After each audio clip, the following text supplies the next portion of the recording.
Hey y'all, I know it's been a while, but I'm back.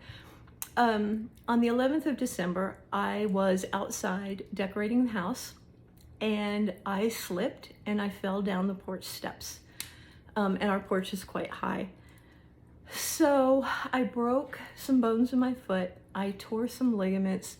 I have been in bed for about 2.5, almost 3 months now.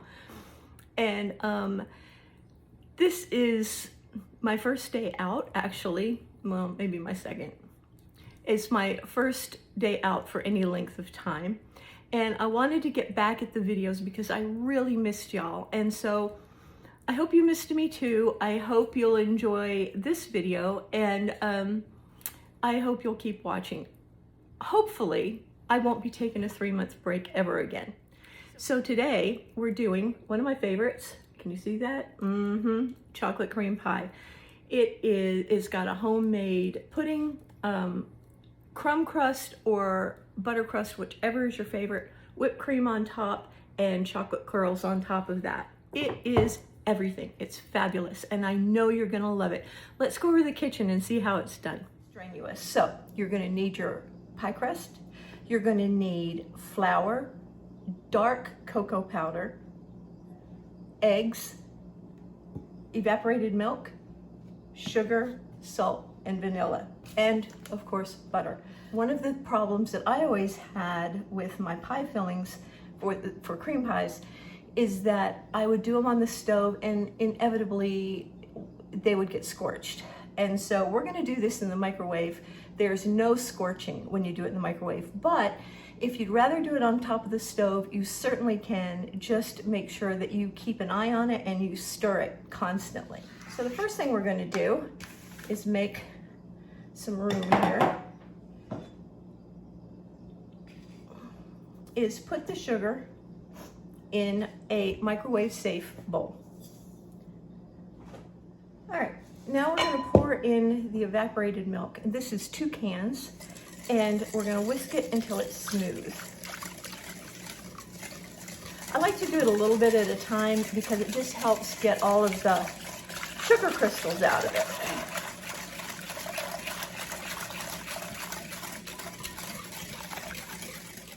We're gonna set this aside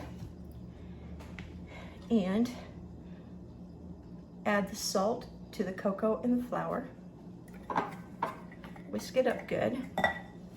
And then this is gonna get whisked in. I'm gonna put it in the microwave for about 5 minutes, and I'm going to stop it at 1-minute intervals and stir it. I just want to show y'all, after 5 minutes, it's still pretty liquid.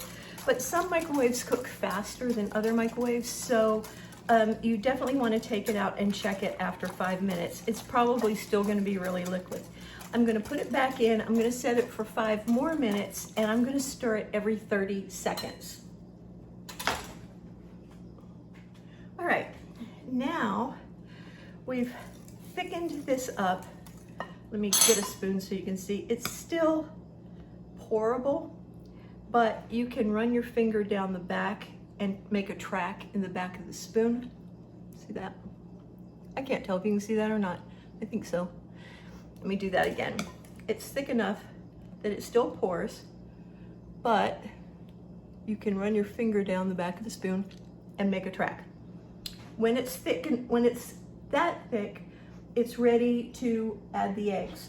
Now, you can't just pour the eggs in, you've got to temper them, and I'm going to show you how to do that. To temper the eggs, we're going to move this out of the way. These are just egg yolks, by the way, they're not whole eggs. 4 egg yolks in this. We're going to beat the egg yolks up, and then I'm going to get a little dipper full of the hot pudding, and I'm going to very slowly mix it into the egg yolks, just a little at a time. If you pour the egg yolks into the pudding when it's hot, if you do that too quickly, you're going to end up with scrambled eggs inside your pudding. It is not very flavorful, and the texture is gross. So you want to do this a little at a time until the eggs are up to the same temperature or pretty close as your pudding. That should be fine. Now, I'm going to pour the egg yolks that have been tempered back into the pudding, and I'm going to whisk it the whole time.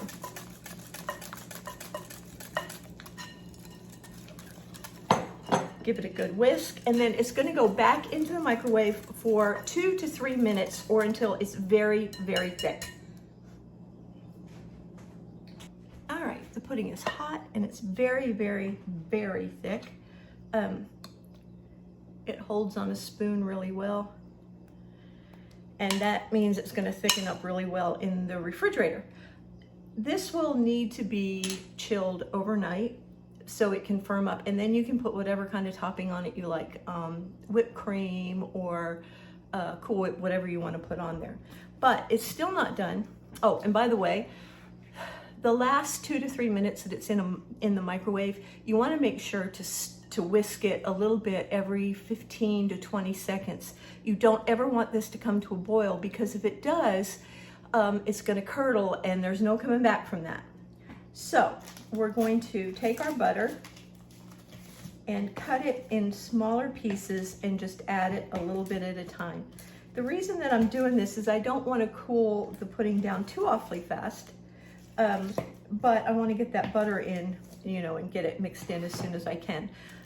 I'm cooling the pudding down before I put the vanilla in, because vanilla has an alcohol base, and you're going to lose some of the flavor if you put it in when the pudding is too hot. So I add the butter so that it melts quickly and it helps cool down the pudding quickly. And then I'm going to add the vanilla. Now, one thing that you can do is you can take out about 1/4 of a cup of the evaporated milk and substitute 1/4 of a cup of like Irish cream or some other liqueur that you like that would go well with chocolate, and that is absolutely delicious. In fact, that was my plan, but as I said, I haven't been downstairs for 3 months, and when I came down, I was surprised to see that I do not have any Baileys. So, but it is really good that way. Once you get that all mixed up, you're gonna pull your pie crust over, and now all we have to do is put it right in the crust. Smooth the top. And that needs to go in the refrigerator for at least 8 hours. Overnight is better, and it'll firm right up. If you don't put parchment paper or plastic wrap or something right over the top of the pudding, it will form kind of a hard skin on top. Some people like it. My ex-husband used to love that stuff, and if I would cover up a pudding, he would take the stuff off of it so it would develop a skin. That may be why he's the ex, but that's a joke, sorry. But if you will butter your parchment or your plastic wrap before you put it on the pudding, on the top of the pudding or your pie filling, it won't stick. The pudding won't stick to the plastic or the parchment or plastic wrap, or it won't stick much. See, doesn't stick. And that's what we want, because we want all of that good pudding to stay right in there. Obviously, I've got way too much parchment on this, so if y'all will excuse me a minute, I'm going to cut it so that it's easier to cover. And yes, these are rose cutters. I couldn't find my scissors real quick, so.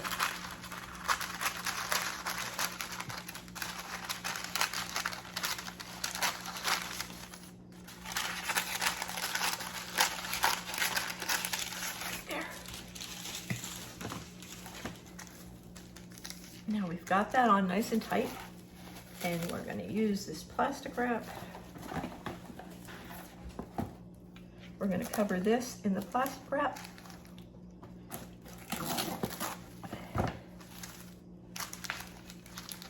The one thing that I really don't like about aluminum foil pie plates and buying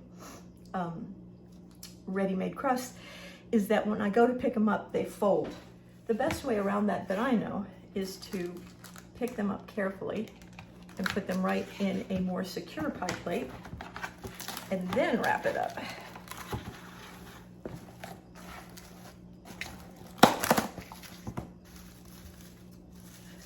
All right, this is going in the refrigerator and I will see you tomorrow. Good morning, y'all. It's the next day, and before I get started with the pie, finishing it up and showing you how beautiful it is, I'm going to make some whipped cream to go on the top. Now you can use Cool Whip or you can leave it off totally if you want to. You could even put a meringue on it if you want to, but I'm not going to do that. I want to keep this easy. So I'm going to get my heavy whipping cream and I'm going to pour some right in here. And then I'm going to start the mixer and add sugar gradually.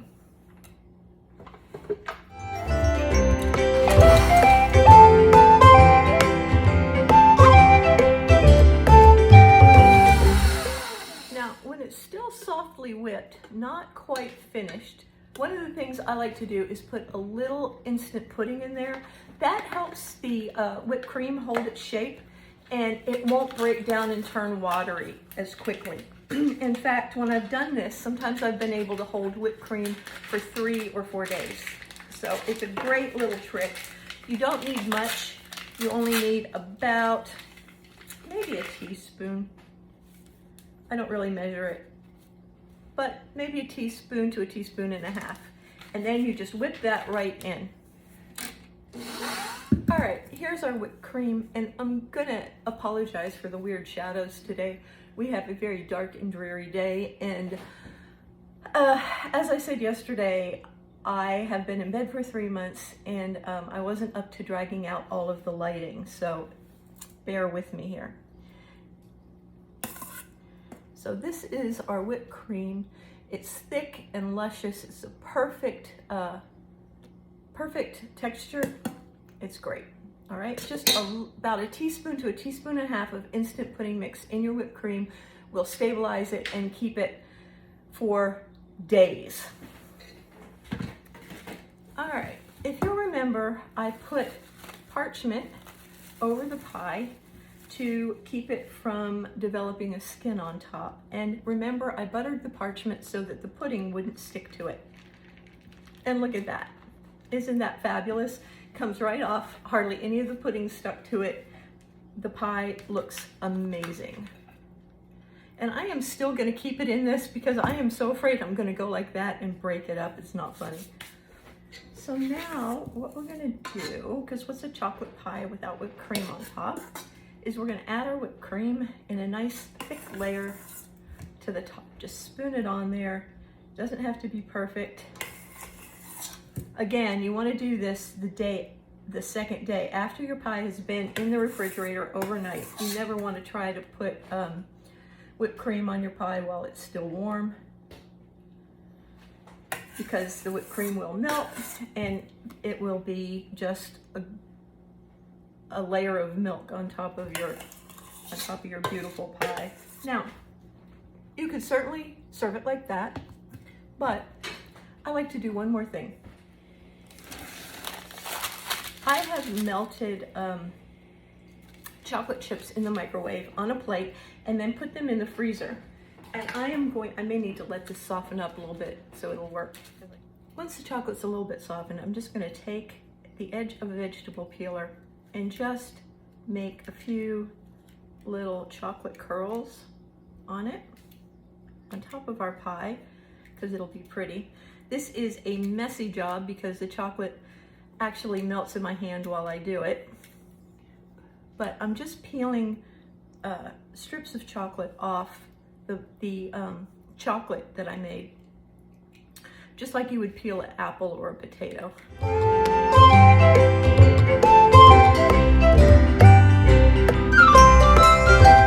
And there we have it, our chocolate curls. If the chocolate starts softening up while you're grating it, or not grating it, while you're using the vegetable peeler on it, Just slip it back in the freezer for a couple of seconds and come back out and start again. You know, this is the part I like best. We're gonna see how it tastes.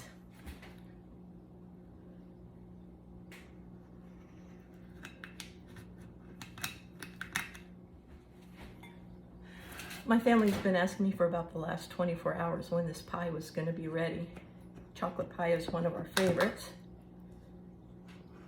And I don't know about you, but 9 times out of 10, when I cut a slice of pie, that first piece breaks apart and looks terrible. So we'll see how I do, but if it does, just know it happens to all of us.